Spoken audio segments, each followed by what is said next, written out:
Welcome to the most scuffed dating show that you never asked to join. Forget swiping left. The real action is happening right here, between circuit boards and soldering irons. The exact place your iPhone gets born is also the place that somebody's girl is getting swiped right in real life.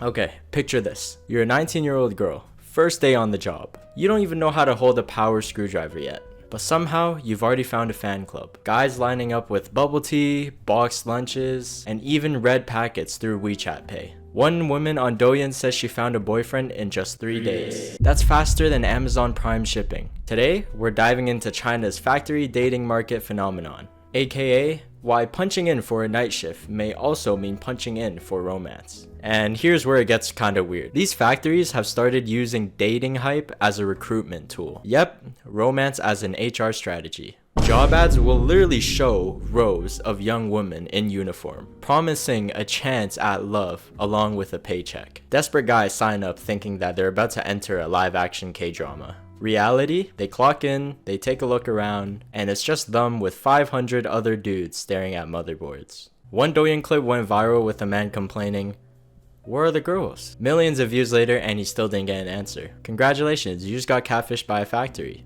Tinder scams have nothing on this. Scroll through Douyin for 5 minutes and you'll see it all. Factory couple challenges, vlog diaries of the assembly line life. Some clips glamorize it like it's a lifestyle flex. Look at me and Bae soldering side by side. Relationship goals.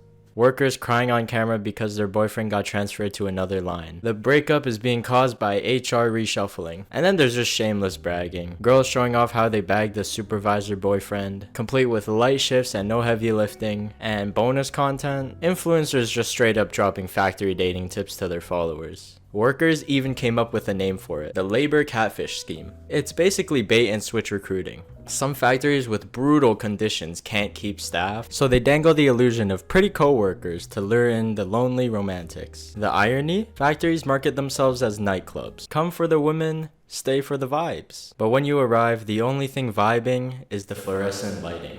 Okay, so why does all this chaos even happen? Spoiler, it's not just guys being horny. First up, economic migration. Millions of rural workers leave their families behind to chase jobs in factories. But when you're separated from your spouse for months or years, loneliness isn't just a bug anymore.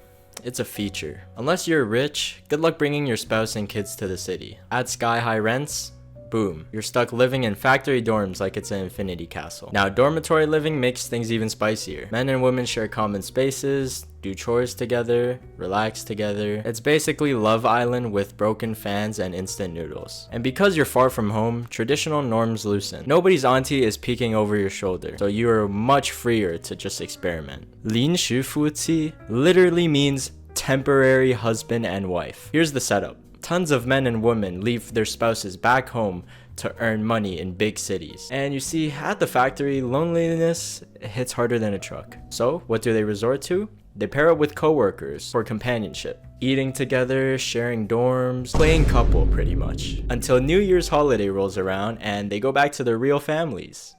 It's like a subscription chow for relationships. The internet often clowns factories as a dead-end job. But here's the twist, that dead end leads straight to a dating market. What started as a meme to shame workers got flipped into a punchline. If you can't climb the corporate ladder, might as well just climb the love ladder.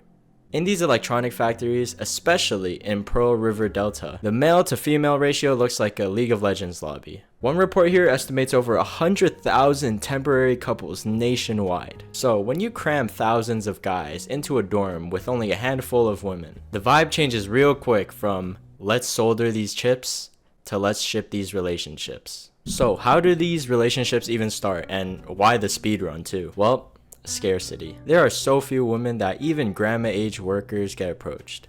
And the entire "yeah, I'm married" line gets treated like a terms and conditions pop-up. People aren't chasing romance, they're chasing survival. Suddenly the idea of 大子, a partner, makes sense. You see, the men and women share common spaces in these mixed dorms. See, after work, they're cooking noodles together. One person cracks a joke about being partners. Next thing you know, they're basically playing house. Buy her coffee, do her laundry, give her 100 yuan on WeChat Pay, or just cry about how sad your life is. Done. Congratulations. You're in a relationship now. Now, some supervisors even abuse their positions. One netizen shared how a 25-year-old girl hooked up with a 50-year-old supervisor just so she could get lighter shifts. And here's the brutal truth. Looks matter on the factory floor. If it was an unattractive girl, they wouldn't even give her a second glance. Instead, they'll just be told to hurry up on the assembly line. And this culture isn't new. One guy bragged that at a clothing factory, he had a new girlfriend every day. He even dropped this line: "A factory girl is like a stray cat. She'll go with whoever is nice to her." That's crazy work. And then there's the hiring process itself. At certain plants, managers come down to inspect new recruits. Not for resumes, but for potential dates. If they spot a girl they like, guess who's being assigned to their department? So yeah, some women clock in expected to be courted like a contestant, while some men join hoping that they're gonna star in The Bachelor. Also, the people at the center of this aren't influencers filming Douyin dances for fun. A lot of them are migrant workers, and mainly from rural towns too, who left spouses and kids behind because of China's hukou system. That system makes it insanely hard to bring your family to the city with you. So you're stuck in cramped dorms just making barely enough to scrape by. One Chinese commenter put it perfectly: "Your hometown can't feed your body, and the new town can't comfort your soul."